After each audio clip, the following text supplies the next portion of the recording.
Welcome back to my class. We have Igbo language.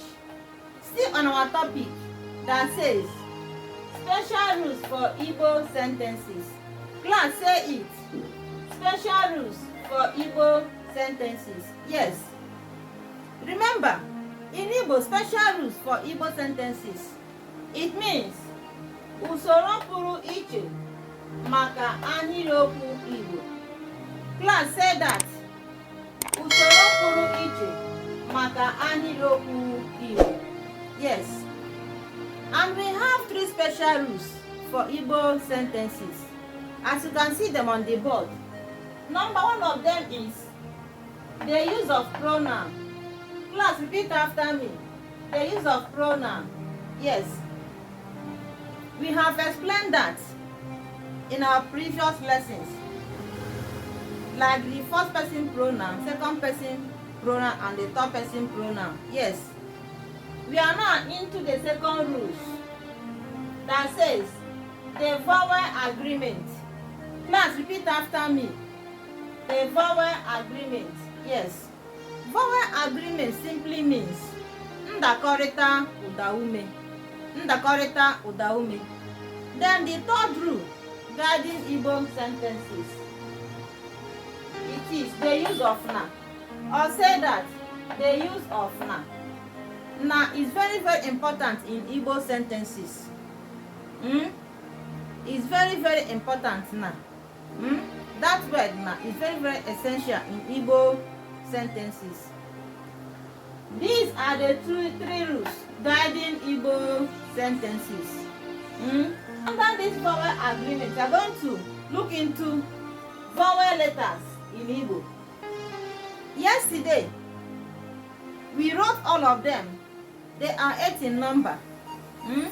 They are 8 in numbers, 8 of them. And we wrote all of them on the board. And we said that they are divided into 2. The 8 vowel letters are divided into 2 parts. The light vowel letters in Igbo, it means odamfe. And the heavy vowel letters in Igbo, it is also called odaro.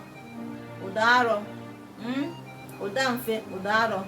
Heavy vowel letters, light vowel letters. And we have treated that light vowel letters yesterday. Let's continue with heavy vowel letters. Vowel letters in Igbo, or say that ụdaume in Igbo. Heavy vowel letters, heavy vowel in Igbo, it simply means ụdaarọ. When you hear heavy vowel, it means ụdaarọ in Igbo. Heavy, ụdaarọ. Examples of heavy vowels. Examples are A. Class, say it. A, E, O, U. Repeat after me. A, E, O, U. You can see that in pronouncing it, it is very, very heavy. It is very, very heavy in your mouth. When you want to pronounce it, it will be heavy. You have to put effort. A, E, O, U. That is what we call heavy vowel. Next time, you are going to put a short note on that. We are going to use it in making sentences. Next class, we are going to use them in sentence making. Okay? You have known that we have 8 vowel letters, and they are divided into 2. The light vowel letters, odamfe, the heavy vowel letters, odaro. And you have seen their examples. So next class, we are going to continue. Like and share our videos.